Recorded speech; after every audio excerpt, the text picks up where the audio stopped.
Yo, what's good, everybody? My name is Cosmic, and I want to welcome you to my channel, Opinion Stated, where I give unfiltered, opinionated sports takes. Let's go.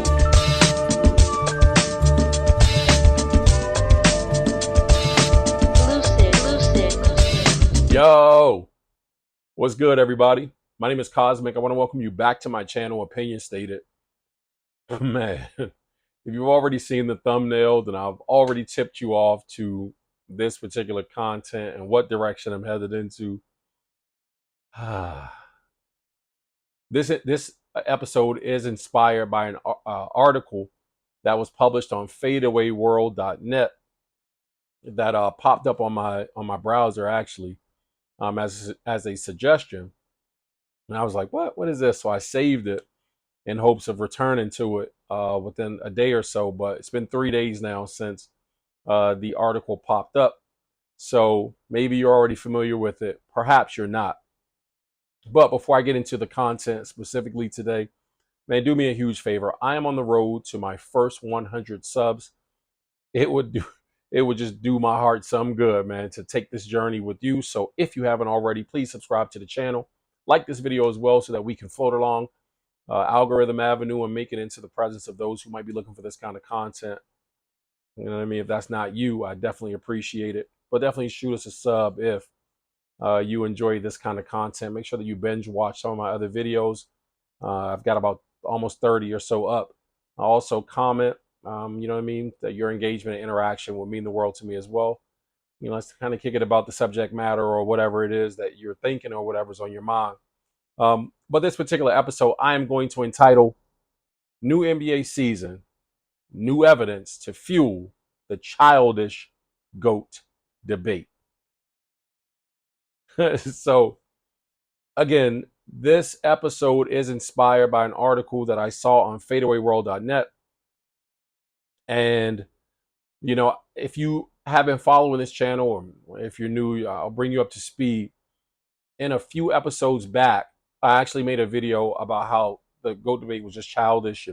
And I just, you know, kind of denounced this idea of participating in it any further.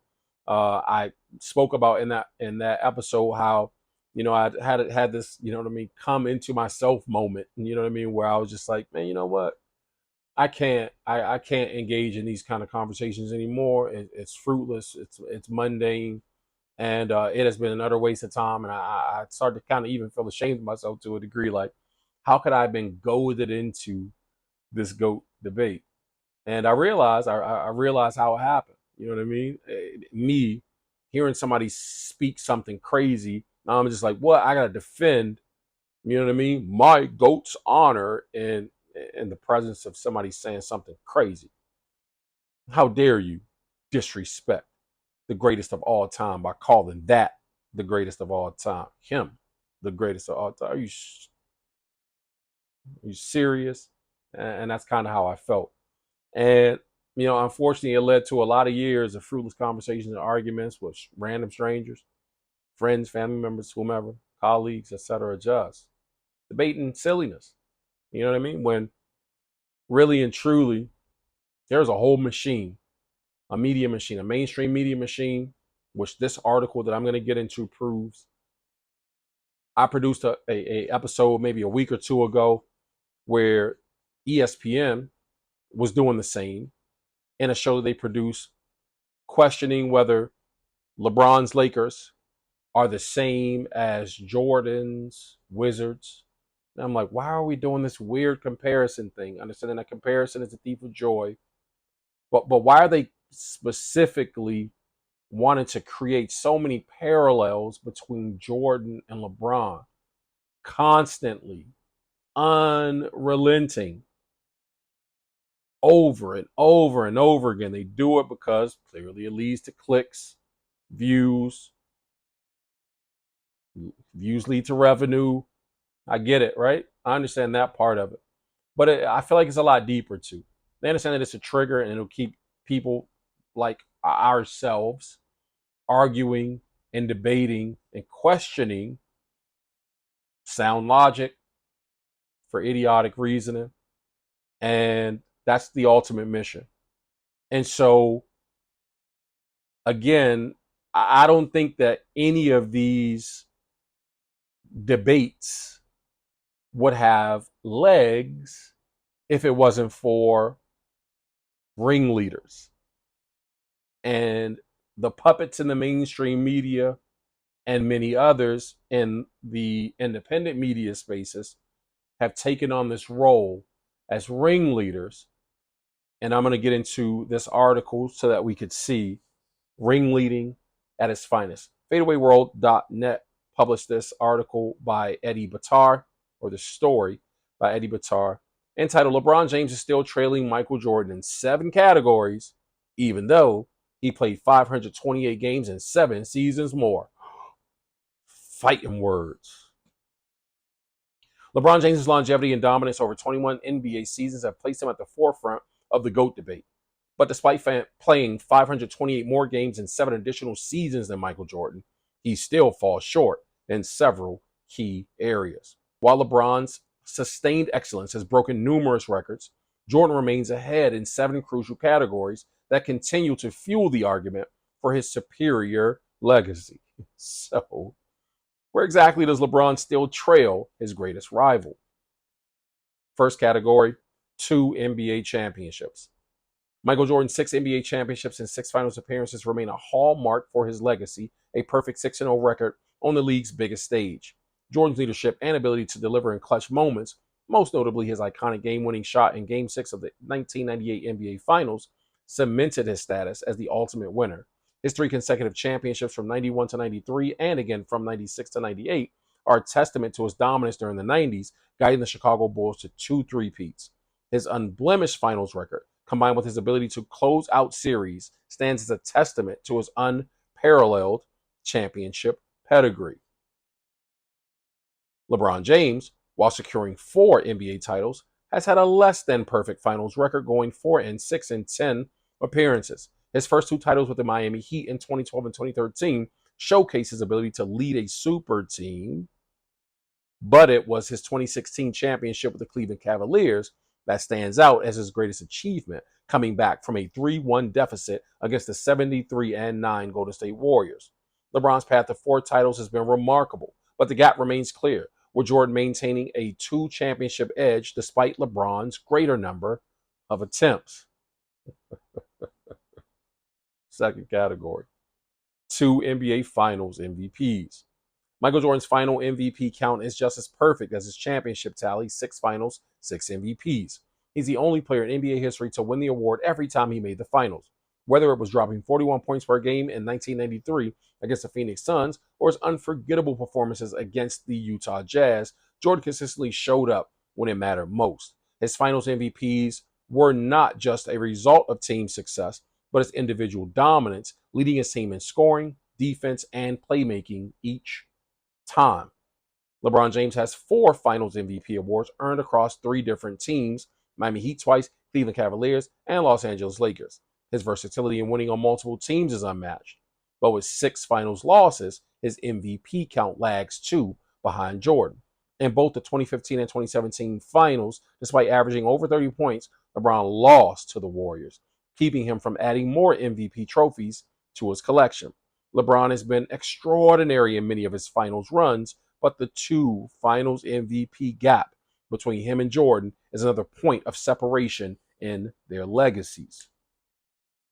Another statistical category, 1 regular season MVP or league MVP.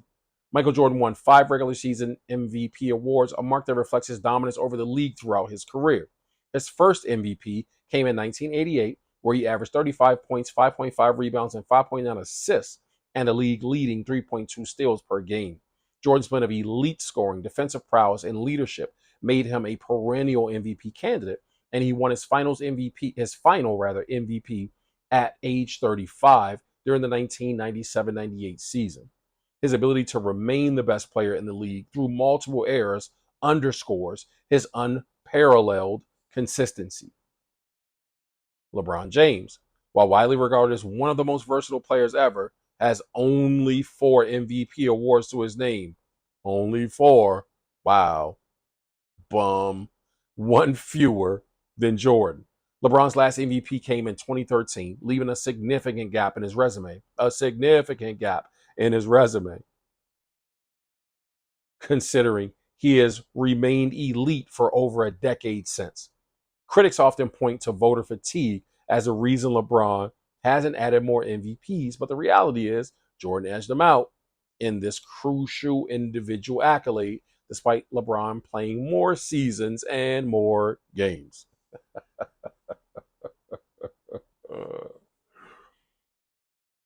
Next category.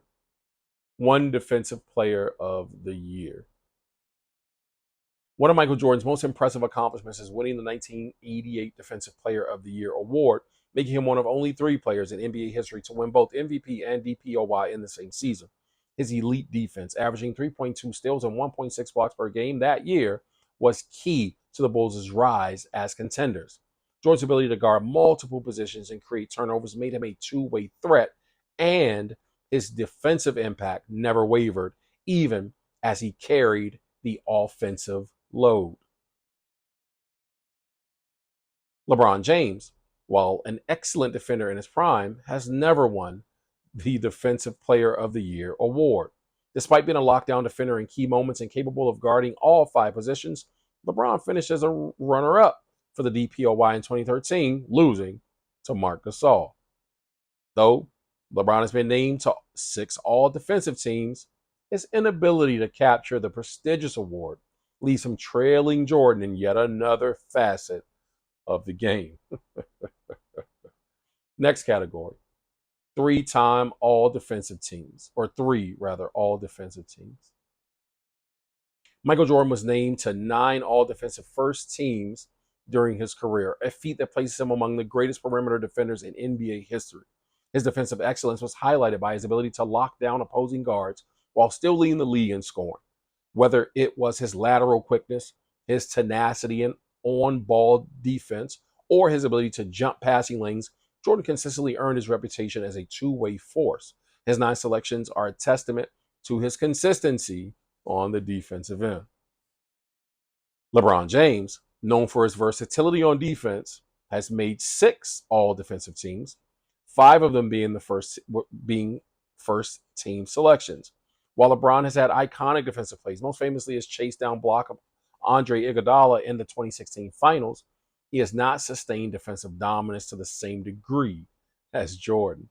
As LeBron transitions to playing more of a forward later in his career, his defensive prowess has waned, contributing to his inability to match Jordan's all-defensive accolades. Next category, 9 scoring titles. Michael Jordan's 10 scoring titles, including a streak of 7 consecutive seasons from 87 through 93, represent his unparalleled offensive dominance. In 5 of those seasons, he averaged over 32 points per game, including his 37.1 points per game in the 86-87 season. Jordan's ability to take over games with his scoring prowess made him a relentless offensive force, leading the league in points per game more times than any other player in history.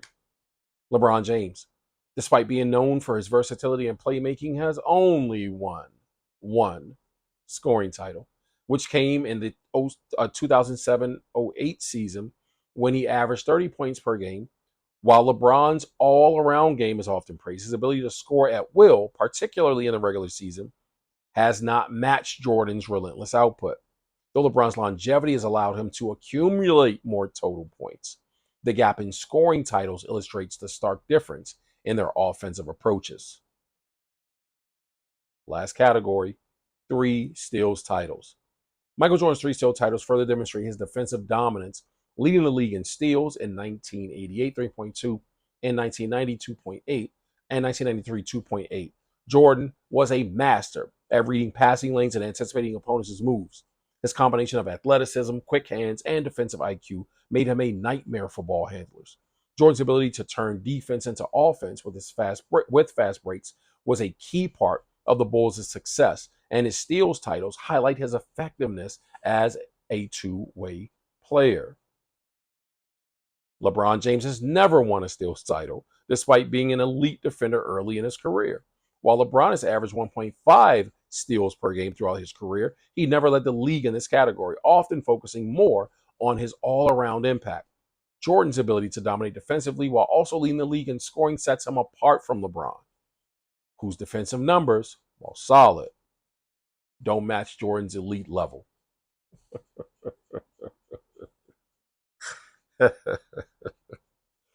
And so again,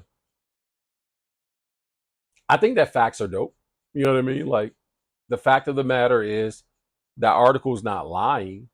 I mean, I don't think that anything that was shared in the article it was like, that's a bold-faced lie. It's all fact. It's all true. But it's not just a matter of how the facts are presented. The facts are presented to create and to stir up argument. You know what I mean? And that's the part that I don't like. That's the part that that just doesn't sit well with me.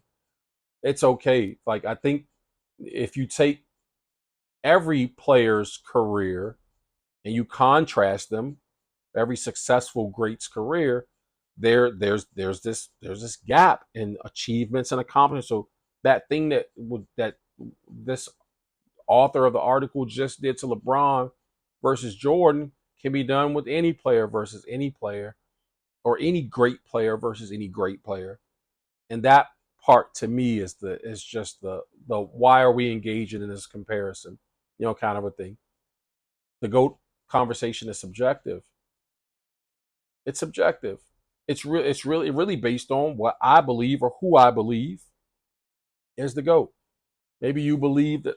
I mean, well, there's one of those kids that came into the league a couple years ago said Paul George was his GOAT, and everybody jumped down his throat. And it's like, get off the kid's back.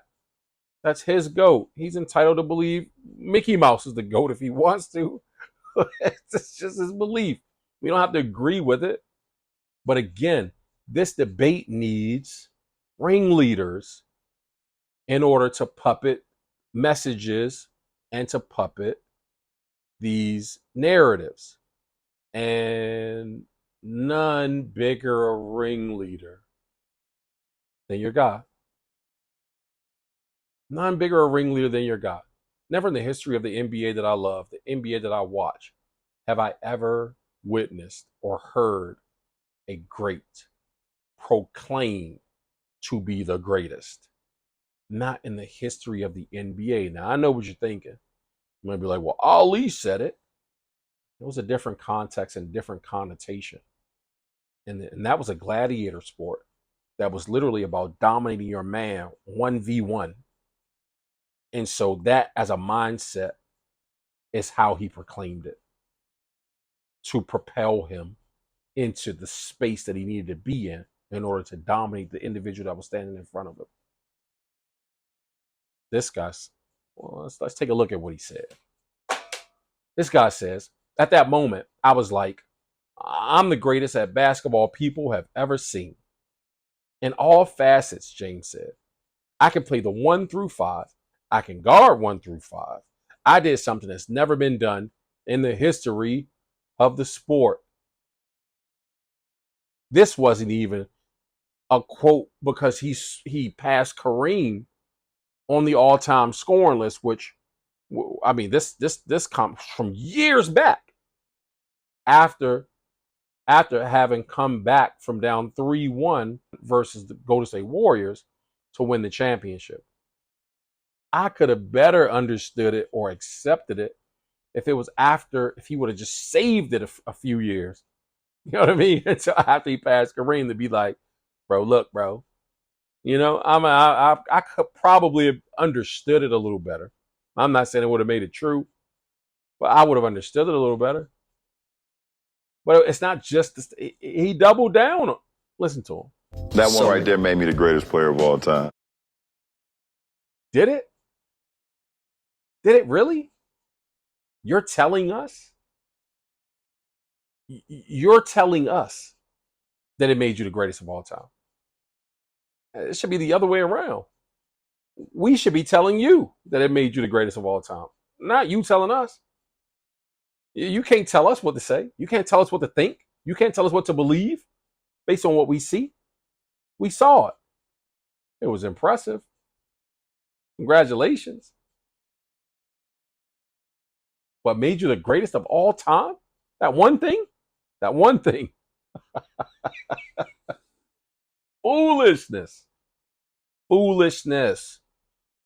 And so I've always respected Michael Jordan for his position on not just the GOAT debate, not just being referred to. This was not even a debate initially, but even with him being referred to as the GOAT, he had thoughts and a position on that. But even outside of that, and his respectful stance, outside of his respectful stance on the topic, is his respectful stance outside of his sport and just speaking about greatness as a whole. He did a sit-down interview with Cigar Aficionado magazine a few years back, and I want to highlight just a portion of this interview. I will link the full interview in the description, so make sure that you guys check it out. The full interview, if you want to check it out, will be listed there. But I just want to take about 2 minutes of a conversation that he was having regarding Jack and Tiger in golf in terms of their greatness in comparison and how this conversation is being kicked around, etc. I just want you to hear what Michael had to say about that specifically. Let's take a listen. Always being misinterpreted. In the conversation 5-10 years ago, it was always who's greater, who's going to be the greatest, him or Jack, and that conversation is pretty much over to most people. I beg to differ, and I'll give a different analogy to that because, first of all, you're never going to say who's the greatest of all time. To me, I think that's more for PR and more for selling stories and getting hype. Jack and Tiger never played against each other. They never played in the same tournament. They never played with the same equipment. They never played with the same length of golf course. I never played against Will Chamberlain. I never played against Jerry West. To now say that one's greater than the other is being a little bit unfair. I think when you can see the similarities and you understand, this is one way you can judge the two. How much impact did each change or evolve the game? Jack during his time when he played, or Tiger during his time? Now, obviously Jack won more during the time he played. Tiger evolved it to where it was, it crossed a lot of different boundaries, where it's not just a white guy's sport. The black guys, Afro-Americans, all the minorities play the game. And you play it at a level to where it generated so much interest financially that it grew the game from a financial standpoint. Now, does that constitute him being the greatest, or does that mean he's any less than Jack? I think is unfair. Yeah, Jack probably has 18 majors and Tiger's got 14. And I think those are when, that's how people are judging certain things. I won 6 championships. Bill Russell won 11. Does that make Bill Russell better than me and make me better than him? No, because we play at different eras. So when you try to equate who's the greatest of all time, it's an unfair parallel. It's an unfair choice. And I think, those are the demons that, obviously Tiger had to live with, and he's going to be challenged and he's going to be graded upon that. But for me, I think they're both great. I would never say one is greater than the other. That's me. That's my opinion. Okay. I wasn't suggesting one was. I was just asking your thoughts. Yeah, well, that's my thoughts. I think that they're both great, and I would never say that one is greater than the other.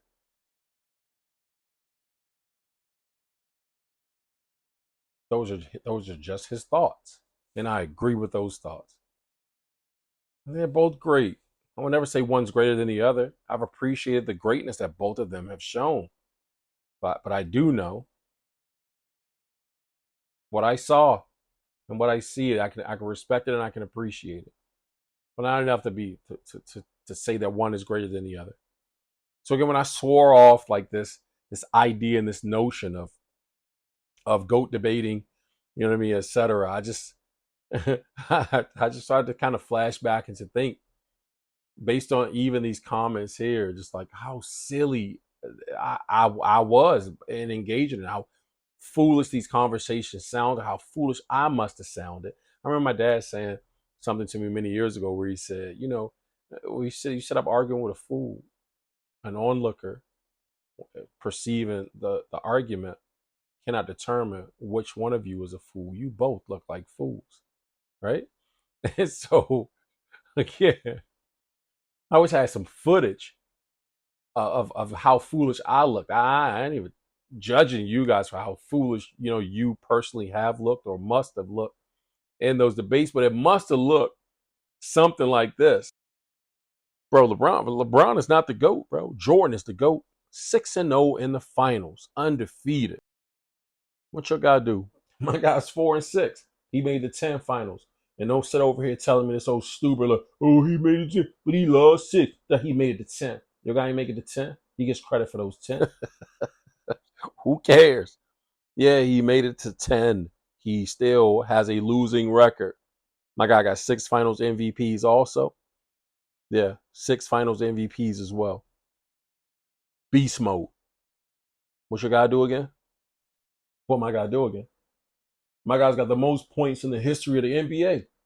Yeah, outscored everybody. Sure he did. Your guy It took him included. 30 years to do More it. than I everybody. mean, if you play for 30 years, of course you should. You should.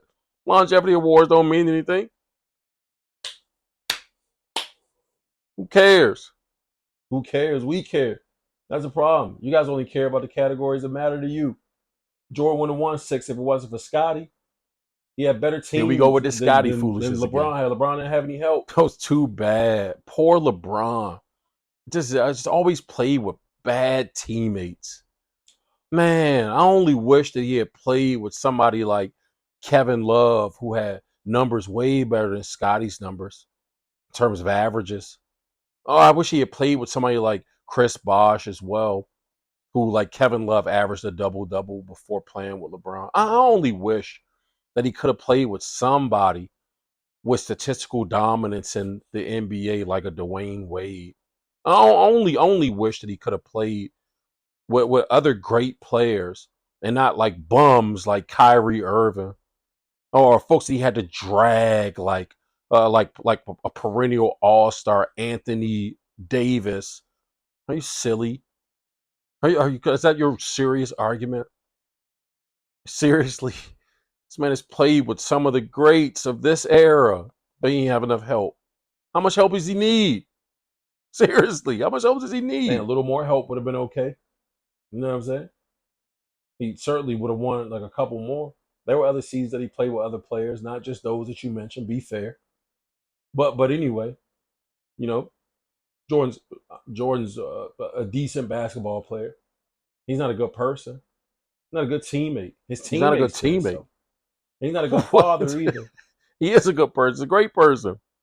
What do you mean he's not a good father? What? He ain't as good as daddy as Bron. What? Bron got his boy in the league. Look at Bronny, a LA Laker. Jordan could never get none of his little bum sons in the league. Bum sons? Nope. Wow, bro. It's true. Yo, Bronny doesn't even deserve to be in the league. The Joker averaged 5 points a game in college, bro. Come on, man. You can't be serious.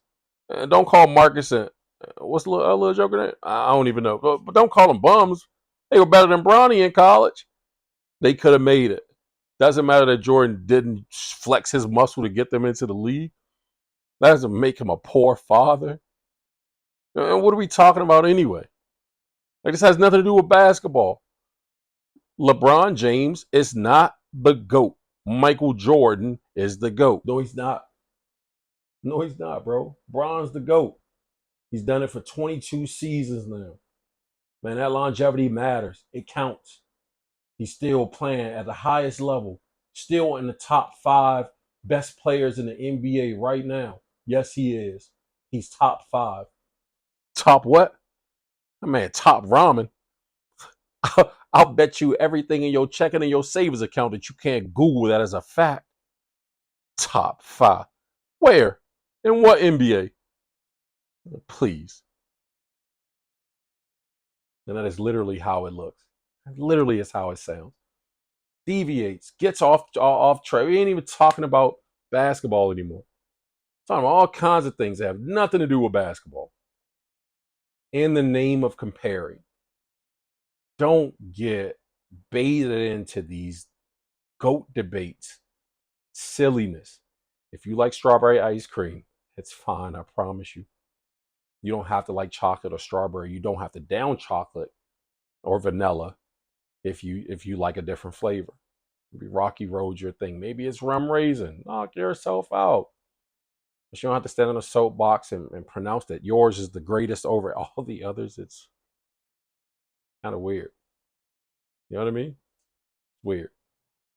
And so, again, we're just showing respect, for the position of Michael Jordan, as I mentioned before. I want to take a quick peek into his position and how it hasn't changed since he was a player when I first heard him mention this. I don't want it in a sense because I think it disrespects Wilt Chamberlain, Jerry West, all the guys that prior to me, I never had a chance to play against. What everybody's saying I never had the chance to compete against other legends that was prior to me. When I hear it, I cringe a little bit because, it's a little bit embarrassing because no one knows. Because no one knows. Because no one knows. And the reason that no one knows is because Jordan wasn't able to go against Jerry West. He wasn't able to lace him up and go head to head with Jerry West. He just wasn't. He wasn't able to play at the same time as Wilt.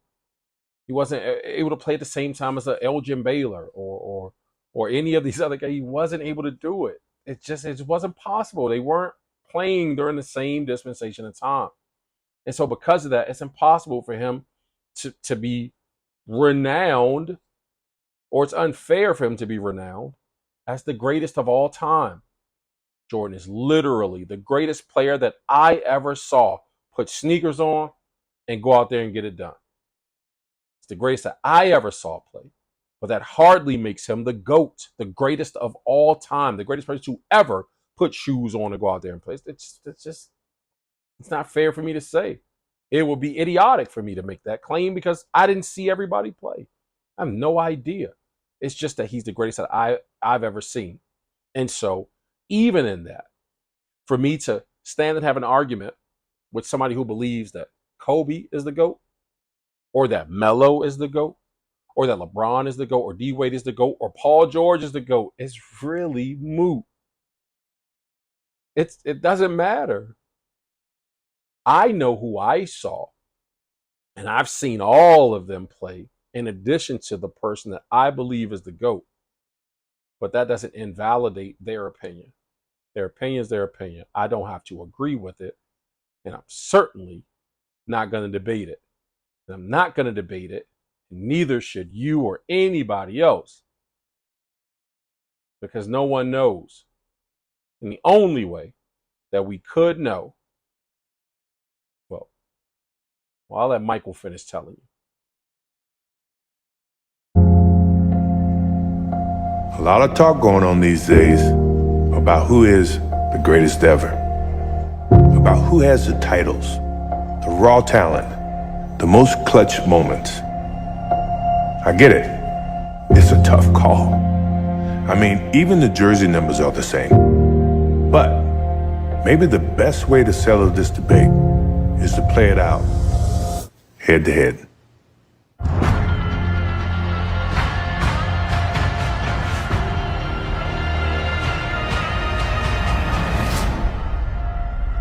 I'll watch that.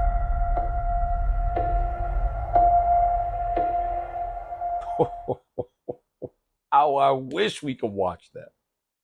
How I wish I could have, just one game in their prime. If I could have seen these two brothers lace them up and stand toe to toe on that basketball court, my money would be on the one and the only fearless will lace them up and get on the court one-on-one versus anybody and will not leave I'm talking unrelenting passion, will not leave without a victory. Ain't nobody beating him. That's who I'm putting my money on.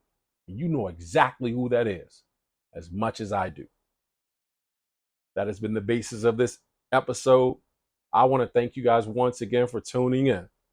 If you have not subscribed to the channel, please do so immediately. Like this video as well so that this content will fly through the algorithm and make it into the presence of those, man, who might enjoy it as well. It's been a lot of fun.